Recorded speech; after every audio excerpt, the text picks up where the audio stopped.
दिल्ली की सीमा पर चल रहे किसानों के आंदोलन को 100 दिन पूरे हो चुके हैं। आखिर इन 100 दिनों का सबक किसान संगठनों के लिए क्या रहा? क्या अब भी उनका जोश वही है, हौसला वही है जो पहले दिन था? और सबसे बड़ा सवाल ये कि आखिरकार यह आंदोलन कब तक चलेगा? मेरे साथ दर्शन पाल जी हैं, वरिष्ठ किसान नेता हैं। सर, सबसे पहले तो 100 दिन पूरे हुए।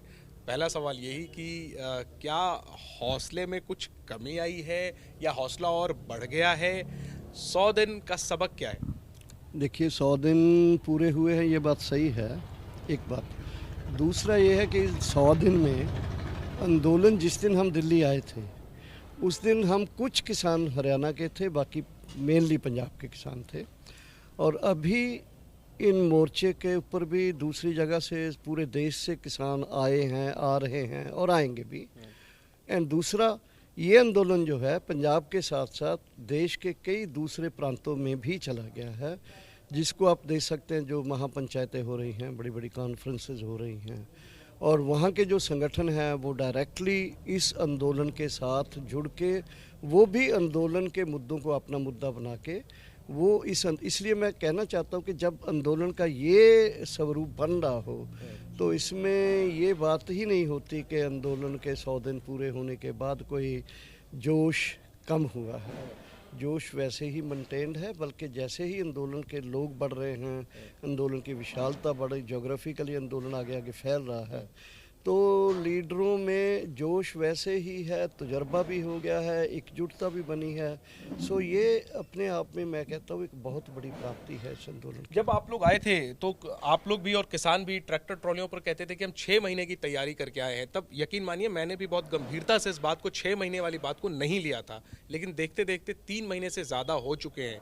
सवाल है कि आखिर आगे कब, कितने दिनों की और तैयारी है, और क्या ये जो 3 महीने गुजरे हैं, 100 दिन गुजरे हैं, जो मकसद आप लोग लेकर आए थे, आपको लगता है कि वो उस सही दिशा में जा रहा है या कोई एक नई दिशा पकड़ ली है किसान आंदोलन ने? देखिए, एक तो मैं पुराना एक्सपीरियंस बताना चाहता हूँ कि पंजाब के किसानों का इस तरह से आंदोलन करना, वो चाहे इलेक्ट्रिसिटी बोर्ड का हेड ऑफिस हो या पंजाब गवर्नमेंट के सेक्रेटेरिएट हो, चंडीगढ़ जाके आंदोलन करना, ये एक उनका पुराना एक्सपीरियंस है। इस तरह ट्रैक्टर ट्रॉली को अपना घर बना लेना और बैठ के लगातार आंदोलन करना, एक तरह का मोर्चाबंदी हो जाती है वो। दूसरी बात यह है कि ठीक है कि जब किसान आए थे तब भी अपना राशन, क्योंकि दूर आना था, अपना राशन का जुगाड़ करके आए थे, राशन का स्टॉक लेके आए थे। और ये बात भी सही है कि ऐसा, बल्कि ऐसा लग सकता है किसी को कि हमको भी ऐसा ही लगता था कि जल्दी चीज़ शायद हमारा हल हो जाएगी, लेकिन जैसे जैसे दिन बीतते गए और जैसे जैसे सरकार का रुख जो वो एक किसानों के जो इश्यूज़ हैं उसको हल करने के ज़्यादा बल्कि उसको टालने का आया, तो ये आंदोलन के बल्कि नेताओं को भी, आंदोलन में शामिल लोगों को भी ये दिमाग में आ गया था कि एक लंबे आंदोलन की तरफ हम जा रहे हैं। और इसके साथ ही आप देख सकते हो कि आंदोलन के किसान संगठनों और किसानों के साथ जैसे ही दिल्ली में आकर बैठे, असल में दिल्ली और पंजाबियों का एक रिश्ता कमाल का रिश्ता है।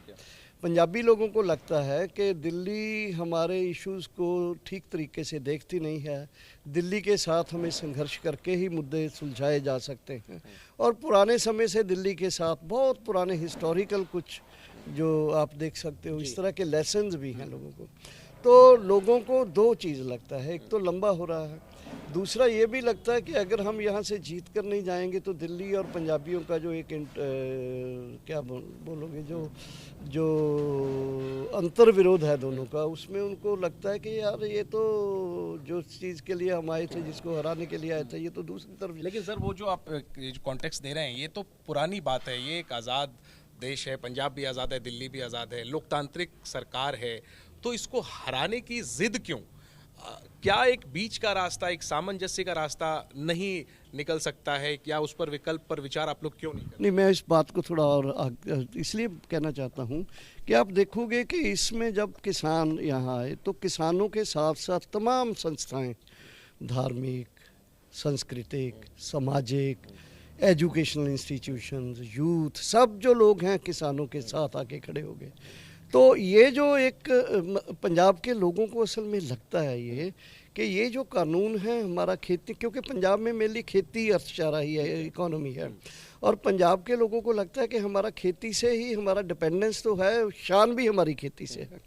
तो उनको ये लगने लगा है कि अगर इन कानूनों को इम्प्लीमेंट करने से हमारी जो फसलें हैं वो अगर जितना आज हमें मिल रहा है उतना भी नहीं मिलेगा तो हम तो पूरा कंगाल हो जाएंगे। वन, हमारी फसलों को ढंग से बिक्री नहीं होगी, ठीक रेट नहीं मिलेगा, और यहाँ तक भी लगता है कि हमारे खेतों को भी कॉरपोरेट हाउसेस कर लेंगे। तो ये तमाम फीलिंग के साथ, क्योंकि खेती करने के साथ साथ जितने दूसरे लोग हैं, जितने भी वो किसी न किसी मंडियों के साथ जुड़े हुए हैं, दुकानदार हैं, व्यापारी हैं, तो इकॉनमी बड़े पैमाने पर किसानी सेंटर्ड इकॉनमी है। इसलिए किसानी इकॉनमी सेंटर्ड होने के चलते पूरे पंजाब के लोगों को है कि ये मुद्दे तो खास करके 3 कानून वाला मुद्दा तो जो है इसको खत्म करके ही किसानों को लौटना चाहिए। सरकार बातचीत के दौरान भी सरकार आप लोगों की चिंताओं को एड्रेस करने की बात कहती हुई नजर आ रही थी। जो भी आप लोग कह रहे थे उसमें कह रही थी कि संशोधन के लिए सरकार तैयार है। आप बताइए कि गलती कहाँ हुई है और फिर उसको संशोधन करेंगे। और संशोधन कई आप लोगों को भेजा भी सरकार ने, लेकिन आप लोग भी एक तरीके से जिद पे अड़े रहे कि नहीं, अगर हम कह रहे रद्द करो तो रद्द ही करो। तो ये क्या अड़ियल रवैया नहीं है और क्या इसी वजह से आंदोलन लंबा नहीं? ना हमारा अड़ियल रवैया था, ना हमारी जिद है। हमारा ये कहना कि सरकार ने जिस तरीके से जिस समय ये लेके आई है, असल में सरकार ने एक ज़िद्दी और इगोइस्टिक अप्रोच सरकार ने रखी है। सरकार जिस तरीके से लेके आई है, जिस समय लेके आई है, वो दोनों चैलेंजेबल है। दोनों को हमने चैलेंज किया है सरकार के उसमें जाके ही। दूसरी बात यह है कि सरकार भी तो बड़ी चीज़ है, सरकार माई बाप है। सरकार एक बार बात तो किसानों की माने, पूरे देश के किसान जब सोच रहे हैं अब कि ये नीतियाँ, ये पूरी चीज़ जो है हमारे नुकसान, तो सरकार जितने भी बुद्धिजीवी लोग हैं देश के, एग्रो इकोनॉमिस्ट जो हैं, वो भी तो यही बोलते हैं कि सरकार ने गलत किया है। पढ़े लिखे लोग भी यही बोलते हैं, दूसरे इंटेलेक्चुअल भी, जितने रिटायर्ड जजेस वकील्स हैं, वो कॉन्स्टिट्यूशनली भी चैलेंज करते हैं और इसका कंटेंट भी चैलेंज करते हैं। तो इतना बड़े पैमाने में जब लोग चैलेंज कर रहे हों तो सरकार को दिक्कत क्या है? सरकार असल में ये सोचती है, मोदी जी की सरकार, कि हम जो फैसला कर दिया उसके बारे में, उसको वापस तो कह लेना, उसके बारे में हम दोबारा सोचने के लिए भी तैयार। ये उनका आप लोग क्या दोबारा सोचने को तैयार हैं कि अगर संशोधनों से बात बनती हो तो उस पर बात बनाने की तरफ बढ़ना चाहिए, बात बिगाड़ने की तरफ नहीं बढ़ना चाहिए? कि आप लोग अपने स्टैंड में थोड़ी नरमी के लिए तैयार हैं? अब 100 दिन हो गए, बहुत तेज़ गर्मी पड़ने वाली आने वाले दिनों में। देखिए, मैं फिर ये कहना चाहता हूँ, 100 दिन हो जाएंगे या इससे आगे बढ़ेगा, आंदोलन जिस तरीके से अभी बन गया है और जिस तरीके से 3 कानून को लेकर किसान मासेस जो हैं उनको लगने लगा है, और किसान मासेस ही नहीं, उनके साथ उनके परिवार, उनके तमाम जो लोग हैं, जो जिस तरीके से उनको लगता है, और ये लगने भी ऐसे नहीं लग गया, it's at the basis of the things. जब हम बेसिस प्रोवाइड कर रहे हैं, गवर्नमेंट को बोल रहे हैं, हमारे किसानों के साथ साथ दूसरे लोग बोलते हैं, ये कोई ऐसे नहीं है कि आंदोलन नारेबाजी से निकला है। कुछ चीज़ आई है तो आंदोलन बना, बल्कि बिल्कुल नरमी की नहीं, हमारा बिल्कुल इस बात में नहीं है। हम एमएसपी के ऊपर और डिटेल में बात करना चाहते हैं, क्योंकि और डिटेल में बात होना चाहिए। 3 कानून को सरकार को रिपील करना चाहिए। ठीक है। बातचीत को लेकर के कुछ नई बात, कोई नई खबर आप बता सकते हैं क्या? क्योंकि 22 जनवरी के बाद बातचीत हुई नहीं है, बातचीत टूट गई है और रिश्ते जो है वो तो बहुत खटासपूर्ण चल रहे हैं, खासतौर पे 26 जनवरी की घटना के बाद। तो फिर बात जब होगी नहीं, बात बनेगी कैसे? क्या कोई बातचीत को लेकर पहल की जा रही है? देखिए, सरकार को बहुत अच्छी तरह से पता है कि 26 जनवरी की घटना जो है उसमें जो लोग लीडरशिप बातचीत में सरकार के साथ थी, सरकार की एजेंसियों को पता है, सरकार को पता है कि उन लोगों का कोई फॉल्ट नहीं है, ना उन 26 जनवरी की घटना में कोई उस तरह की इन्वॉल्वमेंट है। नंबर 1। नंबर 2, सरकार को खुद पता है कि सरकार ने 26 तारीख की घटना को किस तरह से यानी एक रास्ता प्रोवाइड किया लोगों को, और किस तरह से वो घटना घटी। ये बात सही है कि सरकार अगर उस समय हमको 20-30 किलोमीटर का रिंग रोड का जगह दे देती, शायद नौजवानों की उस चीज़ को हम एड्रेस कर लेते। वो नहीं होने से नौजवानों का एक हिस्सा जो एक डाइवर्ट हुआ और हमारे आंदोलन को क्षति भी हुई। अब बातचीत कैसे होगी? उससे क्षति भी हुई हमारे आंदोलन। अब कैसे बातचीत होगी? बातचीत तो देखिए बातचीत में पहल तो बड़े भाई को करनी होती है। हमारी सरकार सरकार को करनी होती है। सरकार देश का मालिक है, वो सरकार देश का मतलब कि जैसे घर में पिताजी का या दादा का होता है, ऐसे सरकार है। सरकार को पहलकदमी करनी चाहिए। आप लोग ही पहल क्यों नहीं कर रहे हैं? आप ही अपील कर दीजिए कि हम बातचीत करना चाहते हम हैं। तो बोल आपके अभी माध्यम से, हर माध्यम से हम बोल रहे हैं कि बातचीत के जरिए ही हल होती हैं चीज़ें। हम तो सरकार को पहले आप भी लोग तैयार हैं बातचीत के लिए? हम तो हमेशा तैयार रहे बिना हैं। किसी शर्त के बातचीत के तैयार हम शर्त के वहाँ जाके क्या होगा, वहाँ जाके बातचीत क्या होगी, लेकिन वहाँ टेबल तक आने को आप तैयार हैं? हम तो हमेशा तैयार रहे हैं। कभी भी हमने जवाब नहीं दिया टेबल पर नहीं जाएंगे। सरकार ने ही रास्ता बंद कर रखा है। सरकार को पता है कि हमने 1.5 साल वाली जो उनकी प्रपोजल थी उसको नहीं माना, तो नहीं मानने से एक तरह का इस तरह का एटीट्यूड जो देश के बोलो के जो मालिक है उसने अडॉप्ट कर रखा है, ये उसकी तरफ से एक गैर जिम्मेदार ना गैर संजीदा उनका ये रुख है, जो हालात को और किसान आंदोलन को और आगे बढ़ने में भी एक बेसिस प्रोवाइड कर रहा है। और ये आंदोलन फैल भी इसीलिए रहा है, जितना टाइम लगेगा और फैलेगा। क्या 1.5 साल को बढ़ाकर अगर 3 साल का दिया जाता है आप लोगों को विकल्प नहीं, देखिए, कि सरकार जब तक अब सरकार का कार्यकाल है तब तक के लिए ये कानून जो है वो स्थगित किए जाते हैं, क्या उसके लिए सरकार जो भी प्रपोजल देगी वो प्रपोजल हम सुनेंगे, उस सुन के हमारी मीटिंग होगी, मीटिंग में हम तय करेंगे क्या उस प्रपोजल ठीक है। लेकिन हमारा जो आज तक जितनी बैठकें हुई है, हमारा अंडरस्टैंडिंग वही है कि 3 कानून को रिपील करवाए बिना हम जहाँ से नहीं जाएंगे। और अभी फिलहाल बातचीत को लेके कोई आपको सूरत नजर नहीं आ रही, कोई रोशनी नजर नहीं आ रही? देखो, मुझे लगता है कि जिस किस्म का बल्कि माहौल बना हुआ है देश में, एक ही कुछ लोग जैसे आर्गुमेंट ये देते हैं, ये भी हो सकता है कि सरकार सोचे चलिए इलेक्शन लड़के देखते हैं, उसमें क्या रिजल्ट आएगा उससे तय करेंगे। नहीं, ये वाला जो ये राज्यों का इलेक्शन, तो कुछ लोग ये हो सकते हैं सरकार ये सोचती हो तभी बात के लिए चुप हो, ये भी हो सकता है फैक्टर एक। आखिरी में 2 बातें मैं और पूछना चाहूंगा। एक खबर, एक प्रतिष्ठित अखबार में आपके हवाले से खबर छपी है कि Samyukt Kisan Morcha leader hints at softening of stand. क्या आपने नरमी के संकेत दिए हैं और आपने कहा है कि यही सबक है 100 दिनों के आंदोलन का? क्या आप इस बात पर? वो मुझे लगता है जो भी बातचीत हुई डिटेल में हुई, 100 दिन के बारे में हुई, बहुत कुछ पॉजिटिव 100 दिन के बारे में हमने बताया उनको। तो आप कोई सवाल पूछिए 100 दिन के बारे में, उससे क्या पूछना है। तो क्या आपको ये लगता है कि 100 दिन का सबक ये है कि थोड़ी नरमी बरतनी चाहिए किसान संगठनों को और बात बनानी चाहिए? नहीं, ऐसा मैं ऐसा नहीं बोल रहा। मैं ऐसा बोल रहा था कि हम लोगों को हर चीज़ को सरकार के पास जब जाना है बातचीत करने के लिए, हमें ऑल बल्कि फ्रॉम ऑल से डायमेंशन ऑल डायरेक्शन हर चीज़ को हमें तैयार करके ही जाना चाहिए। गए थे हम सरकार को, और वो जो उन्होंने हमारे पास कानूनों का डिस्कशन किया, हमने बताया था कि ये नुक्शों के चलते इन कानूनों को रिपील करना चाहिए।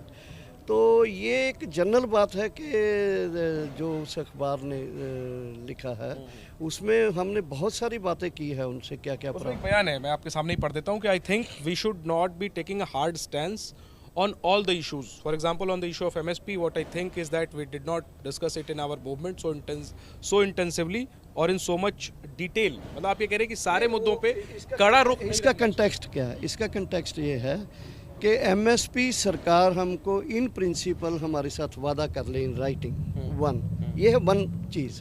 इसका और डिटेल्स क्या है, और डिटेल्स फाइनेंशियल इम्प्लीकेशंस क्या है, अगर मार्केट में इंपोर्ट एक्सपोर्ट में इम्बेलेंस आ गया तब क्या करेगा। तो ये चीज़ों को और डिटेल में बात करना चाहिए किसान संगठनों को भी। ये अगर एग्री हो जाते हैं, इन प्रिंसिपल अगर एग्री हो जाते हैं, इन प्रिंसिपल सरकार को एग्री करना होगा कि each and every quintal of the farmer will be procured at the with the MSP declared by the CACP। That is one thing. Principally तो MSP तो ऑलरेडी डिक्लेयर होता है, MSP किसान को मिलता नहीं है। MSP मिले, इसका और डिटेल हमें भी अपनी तरफ से बना के जाना चाहिए। That is what I want to say in details. ठीक है, लेकिन कानूनों को रद्द करने का स्टैंड जो है, क्या उसमें भी कुछ नरम होना चाहिए, या वो जो रद्द करने का? देखिए, वो हमारा अभी तक, मैं बोल रहा हूँ कि हमारा अभी तक उसमें कंसेंसस है हमारा कि वो रिपील होनी चाहिए। आखिरी में दर्शन पाल जी, आरोप ये लग रहा है अब किसान आंदोलन पर कि अब ये आंदोलन राजनीतिक हो चला है। पहले भी शुरू से भी आपके जो क्रिटिक्स थे वो उस चश्मे से आप लोगों को देख रहे थे, बहुत सारे आरोप भी लगाए गए, लेकिन अब खुल करके जिस तरीके से महापंचायतें हो रही हैं, आप लोगों संयुक्त किसान मोर्चा के नेता जा रहे हैं उन मंचों पर, आपके मंचों पे लोग आ रहे हैं और आप लोग कह रहे हैं कि जो चुनावी राज्य हैं, जो जिन 5 जगहों पे चुनाव होना है, वहां पर आप जाएंगे, सभाएं करेंगे, बीजेपी के खिलाफ वोट डालने के लिए वोटरों से कहेंगे। तो ये तो सीधे सीधे दिख रहा है कि ये खुल करके अब राजनीति हो गई है। तो जो शुरू में आप लोग कह रहे थे कि अब आप लोग गैर राजनीतिक हैं, तो कहीं ना कहीं ये तो एक दोहरा चरित्र, अगर मैं शब्द का इस्तेमाल करूं तो क्या ये गलत होगा? नहीं, देखिए, हमने पंजाब में जब आंदोलन था तब भी, या पंजाब में ऑल इंडिया किसान कोऑर्डिनेशन कमेटी जो है उसकी तरफ से कॉल था कि पूरे देश में बीजेपी और एनडीए के जो पार्टनर हैं उसके, उन तमाम का विरोध किया जाए। फिर उसको पंजाब में हमने कंक्रीटली इम्प्लीमेंट किया। तो मेरा ये कहना है कि ये जब हम कॉल देते हैं तो इसका मतलब ये है, कोई ये निकाल सकता है कि एक के खिलाफ आप ये कॉल दे रहे हो, it benefits that. Similarly in this electoral process में हमारी अंडरस्टैंडिंग ये है संयुक्त किसान मोर्चे की, डोंट से, हमारा इतना ही है कि इस इलेक्टोरल प्रोसेस में इतनी चार्ज्ड सिचुएशन है, इस सिचुएशन में आप अपनी आवाज़ उठाओ कि बीजेपी को पनिश करो, बीजेपी को रद्द करो। ये कहने का मतलब ये नहीं है कि वी आर आस्किंग समबॉडी के उसको सपोर्ट करो। वहाँ तो 3 पार्टी और है, तो क्या हम किसी को बोलेंगे? नहीं। लेकिन वहाँ तो 5 में से 4 जगहों पर बीजेपी सीधे मुकाबले में है, वहाँ के स्थानीय मुद्दे भी हैं, ये चुनाव राज्य सरकार को लेकर के होना है। तो अगर आप विपक्ष को हराने की बात कह रहे हैं तो क्या आप दूसरे पक्ष के लिए एक तरीके से समर्थन नहीं जुटा रहे? मतलब देखिए, इसका आप निकाल सकते हो ऐसे, लेकिन हम जब एक ऑलरेडी कॉल दे चुके हैं कि बीजेपी को बाइकआउट करो, बीजेपी को ब्लैक फ्लैग्स दिखाओ, बीजेपी के एमएलए एमपीज़ को बोलो कि वो रिज़ाइन करें, हम बीजेपी की गवर्नमेंट में जो भी रिप्रेजेंटेटिव हैं उनको एक मास फोर्स से उनको डिस्करेज करो। तो ये जब हम करते हैं तो इसका मतलब ये नहीं कि हम दूसरे को इनकरेज कर रहे हैं, बट इम्प्लाइड ये है जो आप बोल रहे हो। अभी हमारा ज़रूरत क्या है? हमारा ज़रूरत है कि हर तरफ से हम प्रेशर डालें गवर्नमेंट के। ये सब दबाव के लिए है, राजनीति के लिए? राजनीति के लिए बिल्कुल नहीं, सिर्फ दबाव के लिए। कब तक चलेगा ये आंदोलन? और आंदोलन तो देखिए, मुझे लगता है कि मैं कल पंजाब में एक साथी हमारा शहीद हो गया था, उसके सम्मेलन में गया था, और मैंने सामाजिक तंत्र जो है घरों में जाके मैंने देखा कि each house wife, her mother in law, बच्चे, सब लोग जो हैं आंदोलन के साथ जुड़े हुए हैं। तो मेरा ये मानना है ये आंदोलन इस तरह से अभी यूनाइटेड हो गया है कि ये आंदोलन अभी कब तक चलेगा, मुझे लगता है इसको अब लीडरशिप चाहे भी तो अपनी कानूनों को वापस कराए बगैर लीडरशिप को वापस, अगर लीडरशिप थक भी जाए तो उसके बावजूद भी लीडरशिप को अभी मासेस के जो सेंटीमेंट्स है उसको भी ध्यान में रखना होगा। आपको लगता है जिस मकसद से आप लोग आए थे उस मकसद में आप लोग कामयाब हुए हैं और सही दिशा में बढ़ रहे हैं? मुझे लगता है बहुत सारी कामयाबियां हो गई हैं, पूरे देश के संगठन एकजुट हो गए हैं, पूरे देश के संगठनों के कारण जो एग्रीरियन क्राइसिस है वो फोकस हो गया है, इंडेप्टरनेस, सुइसाइड्स फोकस हो गए हैं, किसानों का एमएसपी का मुद्दा फोकस हुआ है, और किसान एक इम्पॉर्टेंट वाइटल पार्ट है इकॉनमी का, ये फोकस हो गया है। और देश और दुनिया में किसानों के मूवमेंट और संगठनों ने एक इस तरह का माहौल बना दिया है कि किसान एक देश का उस तरह का बैकबोन ऑफ द सोसाइटी बन के आया है, जिसमें एक बड़ा भूमिका लोग सोच रहे हैं कि इसका आंदोलन जो आने वाले समय में बनाएगा। ठीक है, शुक्रिया दर्शनपाल जी। 100 दिन पूरे हुए किसान आंदोलन को, जाहिर सी बात है हमने लंबी चर्चा की प्रमुख किसान नेता दर्शनपाल से। ये सही है कि जो कृषि कानून है उसके पक्ष और विपक्ष में तर्क दिए जा सकते हैं, लेकिन ये भी सही है कि किसानों के इस आंदोलन ने देश में किसान और कृषि, पीडीएस और एमएसपी को चर्चा का मुख्य विषय बनाया है। 100 दिन इस आंदोलन को पूरे हो चुके हैं। आगे ये आंदोलन कब तक चलेगा इसको लेकर के स्थिति साफ नहीं है, लेकिन ये साफ जरूर है कि आंदोलन लंबा चलेगा और इस आंदोलन का समाधान निकालना केंद्र की मोदी सरकार के लिए बेहद ही टेढ़ी खीर साबित होने वाला है। कैमरा पर्सन मनोज त्रिपाठी के साथ जैनेंद्र, एबीपी न्यूज, दिल्ली।